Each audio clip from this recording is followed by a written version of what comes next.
যে আজকে যে আলোচনা করব সেটা হলো আমাদের ঘরের মেয়ে। এই আলোচনা আমরা কেন করব?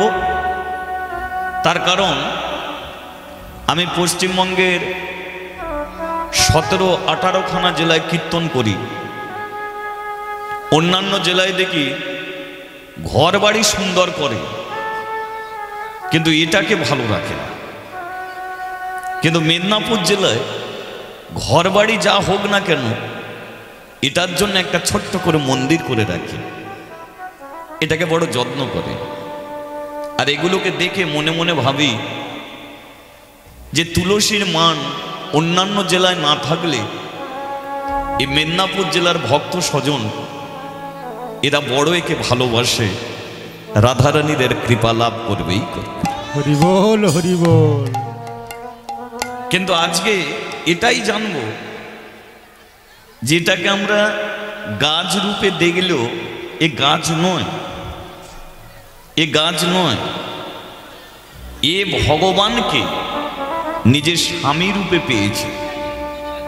তাই বলা হয় কৃষ্ণ প্রিয়সী নারায়ণের ঘরণী সতী তুলসী। সাধারণ নয়, ভগবানকে যে স্বামী রূপে লাভ করতে পারে সে কোনোদিন সাধারণ মেয়ে হতে পারে? হতে পারে না। তাছাড়া এটাকে আমরা ছোট দেখতে পাচ্ছি, এ তো ছোট ছিল না, বিশাল বড় গাছ ছিল, ছোট হয়ে আমাদের কাছে এসেছে। এখন এই তুলসী কে, কিভাবে? শুধু তাই নয়, এই যে কলিযুগের শালগ্রাম শিলা, যিনি শ্রী হরি নারায়ণ, যিনি শঙ্খ চক্র গদা পদ্ম নিয়ে যিনি জলে শয়ন করে থাকেন, সেই নারায়ণ, সেই নারায়ণকে আপনারা দেখেছেন। কিন্তু সেই নারায়ণই কলিযুগে আছে। কি রূপ নিয়ে? কালো পাথর, যেটাকে বলা হয় শালগ্রাম শিলা। নাম শুনেছেন তো? এই শালগ্রাম শিলা এখন রাস্তাঘাটে অনেক কালো, সাদা, লাল, হলুদ অনেক পাথর পড়ে থাকে। কিন্তু আপনারা মনে ভাববেন না যে সব পাথরগুলোই ভগবান। চেনার কিছু উপায় থাকে, লক্ষণ থাকে। যে পাথরটাকে মনে হবে নারায়ণ, তার গায়ে 6টা চিহ্ন দেখা যায়, শঙ্খ চক্র গদা পদ্ম। শুধু তাই নয়, রাধারানী পায়ে নপুরের চিহ্ন দেখা যাবে, কৃষ্ণর হাতে মুরলীর চিহ্ন, এটাও দেখা যাবে। এই চিহ্ন বলে যদি দেখা যায়, পাথরটা যদি কুড়া কুড়া ভাব হয়, মানে এমনি প্লেন নয়, যদি কুড়া কুড়া ভাব, মনে হবে যেন কিছুতে কুড়ে কুড়ে খেয়ে নিয়েছে, এটাই জানবেন এটাই হলো সংশ্রী হরি নারায়ণ কলিযুগে শালগ্রাম শিলা হয়ে জগৎ মাঝে পূজা পাচ্ছে। আবার একটা প্রশ্ন, যে যিনি, যার এত সুন্দর রূপ, যিনি শঙ্খ চক্র গদা পদ্ম নিয়ে থাকেন, সেই নারায়ণ এমন একটা বিভৎস কালো পাথর হয়ে কেন এলো? কেন কালো পাথর হয়ে কলিযুগে পূজা পায়? এটা কিন্তু এই তুলসীর অভিশাপ। তুলসী অভিশাপ দিয়েছিল ভগবানকে। এখন প্রশ্ন, যে তুলসী ভগবানকে অভিশাপ দিল, ভগবানই আবার তাকে মাথায় করে ধরে রাখবে, তাহলে এর ভেতরে কিছু কারণ আছে। তাহলে এগুলো কি? এগুলো আজকে জানব। তাই এত কিছু প্রশ্ন উত্তরের মাঝখানে আজ আমরা শুনব কি? কৃষ্ণ প্রিয়সী নারায়ণের ঘরণী সতী তুলসী। যে তুলসী কাঠের মালা আমরা কণ্ঠে ধরি, যাকে আমরা পূজা করি, এই তুলসী কে? এর পরিচয় কি? কিভাবে ভগবানকে স্বামী রূপে পেল, জগৎ মাঝে কিভাবে পূজা পাচ্ছে, এগুলো জানবো।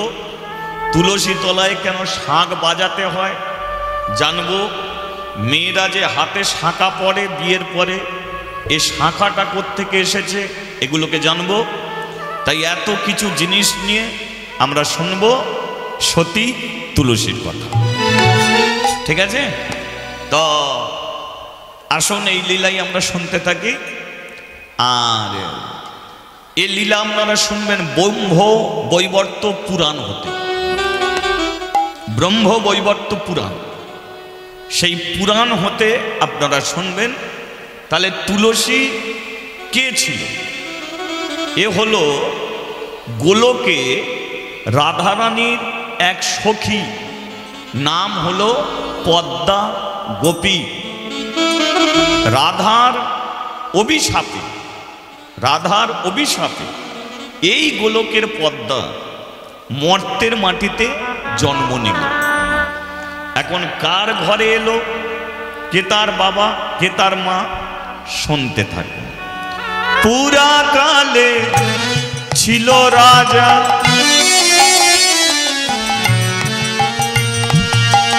পুরা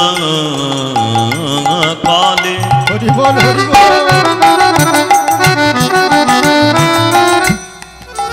অতি পুরা কালে ছিল এক রাজা, ধর্ম ধ্বজনা ধর্ম কর্মে ছিল মতি অতি গুণবান।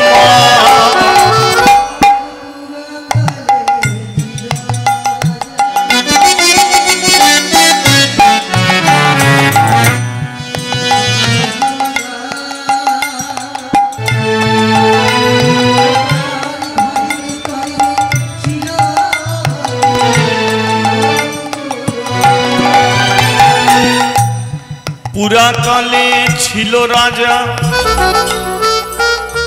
রাজার নাম কি ছিল? কি নাম? ধর্মধ্বজ। তিনি অতি ধর্মপরায়ণ, তিনি পরম বৈষ্ণব, রাজা হয়ে বৈষ্ণব। এবার এই যে বৈষ্ণব রাজা, ইনি কি করতেন? রাজকার্য কোনোদিন চালাতেন না, বাড়ির বিছানায় কোনোদিন শুতেন না। বিশাল বড় একটা ঠাকুর ঘর, ঠাকুর ঘরের দরজার সম্মুখে শুয়ে রাত্রি কাটিয়ে দিত। হরিনাম করত সর্বদাই, সোনার মালা পরত না, রাজমুটুক পরত না, অঙ্গে তিলক সেবা ধারণ করে হরিনাম নিয়ে মেতে থাকতেন। তাহলে যিনি হরিভক্ত রাজা, তিনি রাজ্যে প্রজাদের না দেখে যদি হরিনাম নিয়ে মেতে থাকে, তাহলে রাজ্য চলবে কি? চলবে। কেন? কারণ তুমি যদি ভগবানের চরণে সব সঁপে দিতে পারো, তাহলে চিন্তা কি তোমার থাকবে? আর তাহলে তোমার চিন্তা কে করবে? সে করবে। সেই জন্যে বলে যার ভাবনা সেই ভাবে, তুমি ভাবো আর কি। রাজা করেছে, শুধু রাজ মুকুট পরব এটা নয়। তুমি রাজা করেছো, তোমার নাম করব, রাজ্য চালাবার দায়িত্ব তোমার। তাই ভগবান সুদর্শন চক্র দ্বারায় সমস্ত রাজ্যটা ঘুরে ঘুরে দেখত। এমন রাজা বৈষ্ণব ধর্মধ্বজ। এবার তার স্ত্রীর নাম কি? মাধবী নামেতে পদিনী,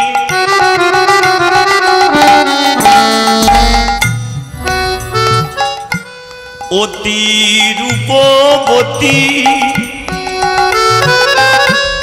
দুহি মিলি নারায়ণে করে ও ভগতি।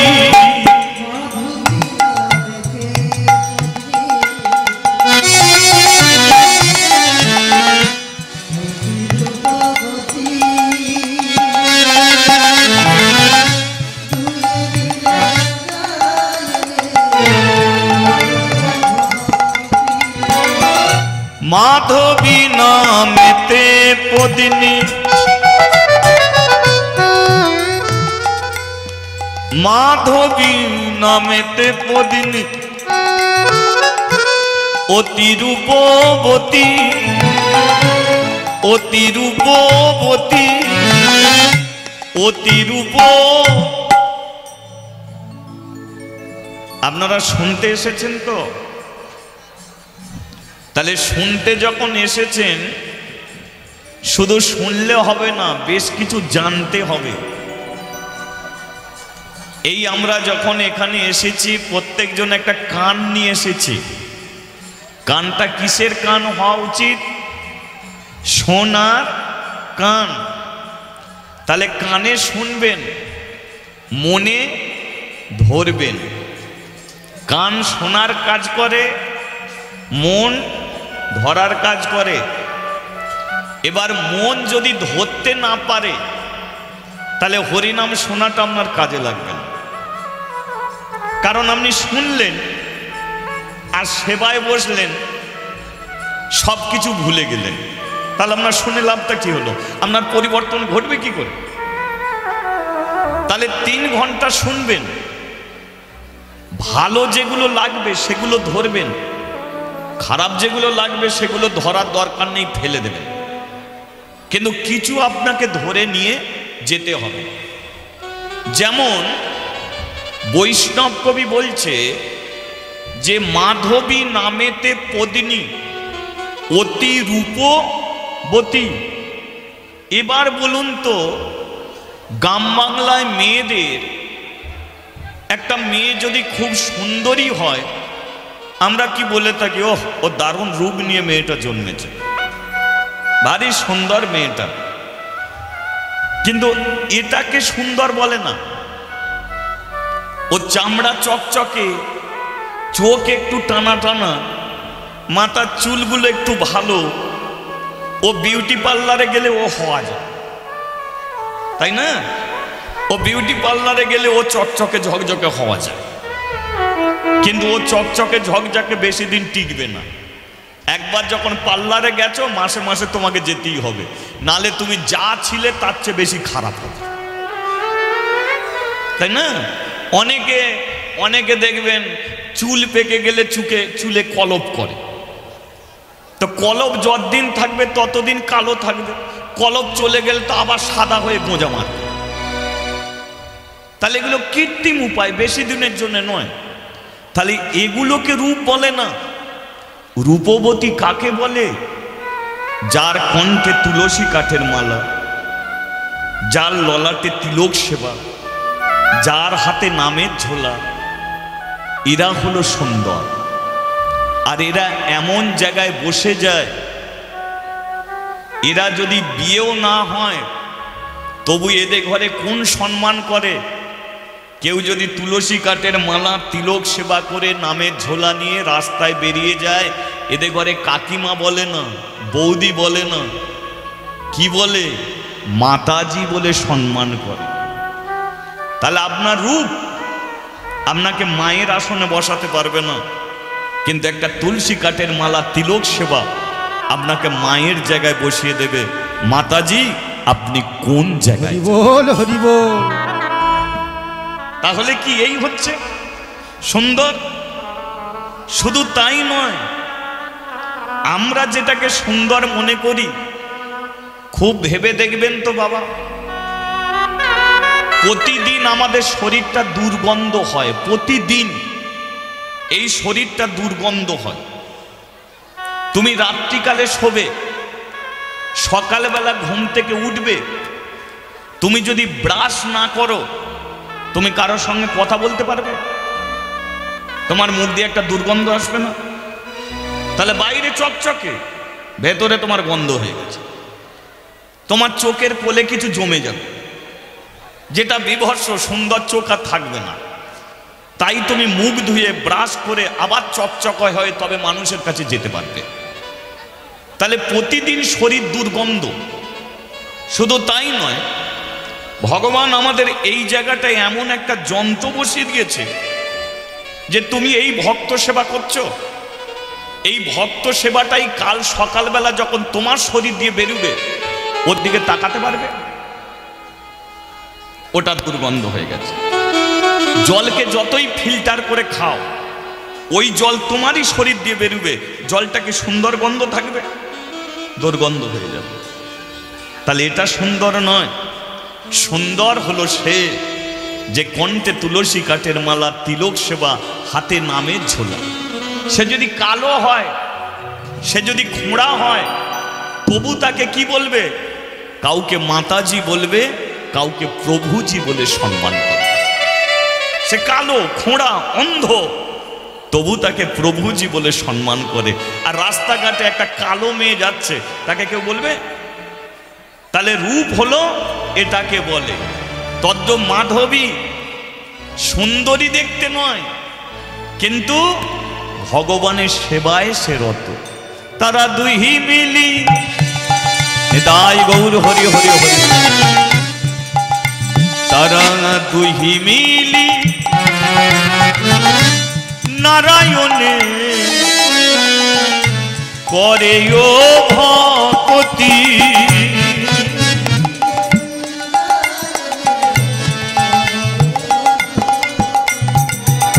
সদাই করে হরির ভজন, সদাই করে হরির ভজন। হরি ছিল শ্রীনারায়ণ,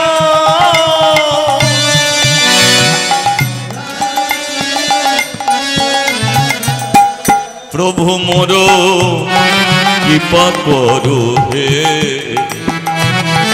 প্রভু মোর কৃপা করো হে।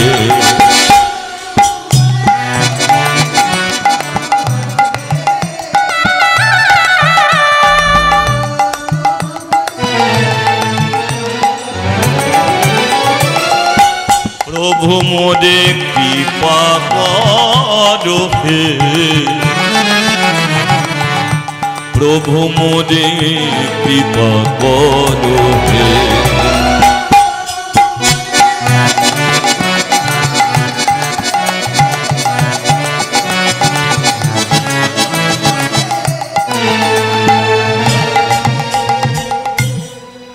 বলিয়ে রাধা মাধব কি, ভগবান শ্রীকৃষ্ণ কি।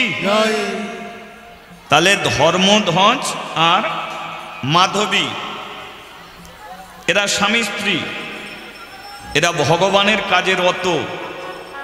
কিন্তু দেখবেন দিন যেমন আছে রাত্রি তেমন আছে, জুয়ার যেমন আছে ভাঁটা তেমন আছে।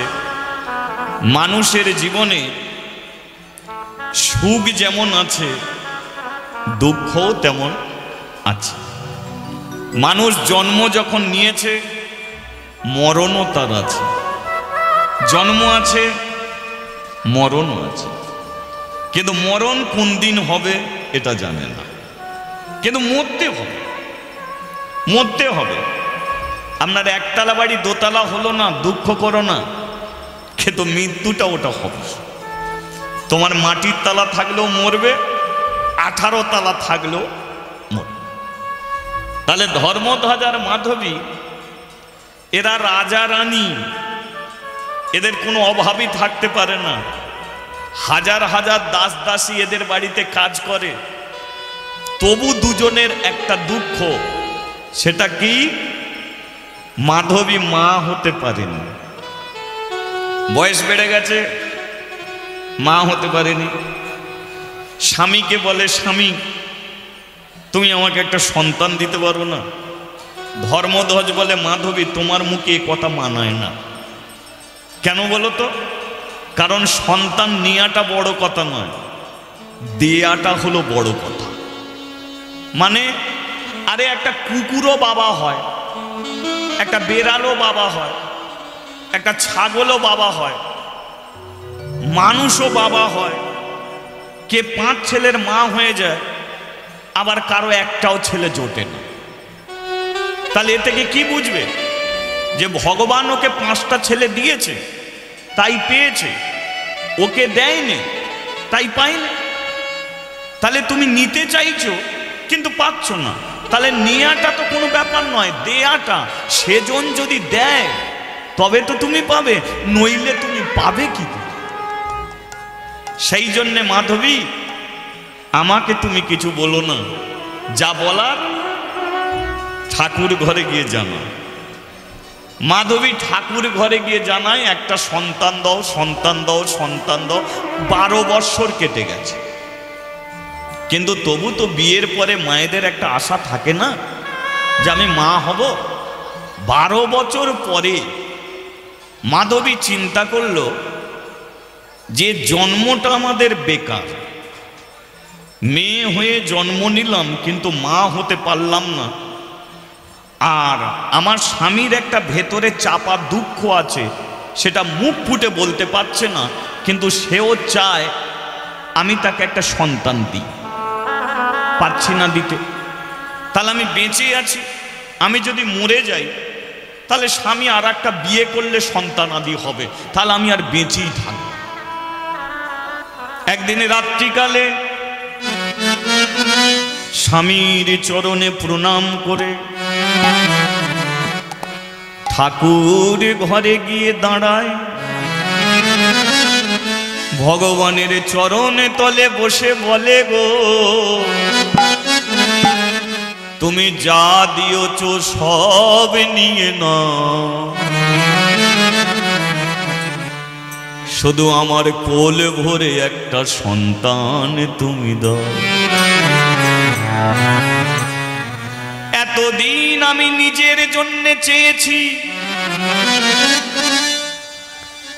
আর তো আমি নিজের জন্য চাই না। এখন আমার মনে হয় আমি যদি মরে যাই তাহলে তোমার ঘরে কে সন্ধ্যা প্রদীপ দেবে? দেখেছেন, এটা হচ্ছে ভালোবাসা, এটা হচ্ছে মহব্বত, এটাই হলো ভগবানের সঙ্গে প্রেম। এগুলোকে খুব খেয়াল করবেন। ভগবানের সঙ্গে ভালোবাসা করতে করতে করতে করতে তার ঘরে প্রদীপ জ্বালতে জ্বালতে তোমার মনকে এমন জায়গায় দাঁড় করাতে হবে যে ঠাকুর, আমি প্রত্যেক দিন তোমাকে সেবা দিই, কিন্তু আমি যদি মরে যাই তাহলে তোমাকে সেবা দেবার মতো কে থাকবে? দেখেছেন, তার মরণের চিন্তা নেই, চিন্তা আমি মরে গেলে তোমাকে কে সেবা দেবে, আমি মরে গেলে তোমার ঘরে কে প্রদীপ জ্বালবে, আমি মরে গেলে তোমাকে কে অন্ন দিয়ে সেবা দেবে। তদ্দ মাধবীর এই চিন্তা যে আমি যদি মরে যাই তাহলে তোমাকে কে অন্ন দিয়ে সেবা দেবে, আমি যদি মরে যাই তোমার ঘরে কে প্রদীপ জ্বালবে। এতদিন আমি সন্তান চেয়েছি, এতদিন সন্তান চেয়েছি আমি নিজের জন্যে, কিন্তু আর আমি নিজের জন্য চাই না। সন্তান যদি দিতে হয় এবারে তুমি তোমার জন্য একটা সন্তান দাও, যেদিনে থাকবো না আমি এ সংসারে, রাগবে তোমায় ধরে। একবার হাত তুলে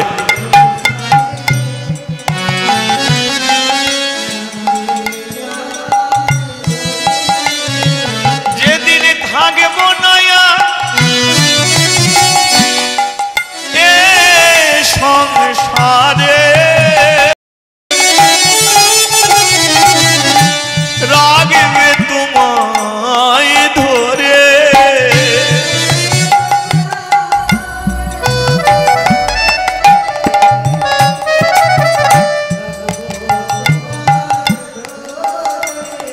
তাই একটি সন্তান দাও গো প্রভু তোমার সেবার তরে, আর নিজের নয়।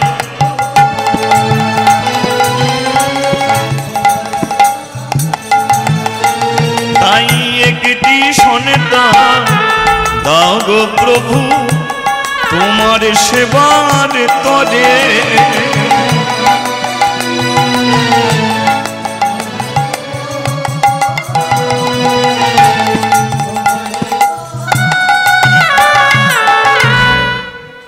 বলিয়ে ভগবান শ্রীকৃষ্ণ কি। তাহলে দেখেছেন কোন ডাকে ভগবান সাড়া দেয়। আমরা আজকের সুকণ্ঠ গায়ক বিশ্বজিৎ খাঁড়াবাবু এবং ময়নার বিধায়ক আমাদের মধ্যে উপস্থিত হয়েছে। আমরা একসাথে দুজনকেই বরণ করছি।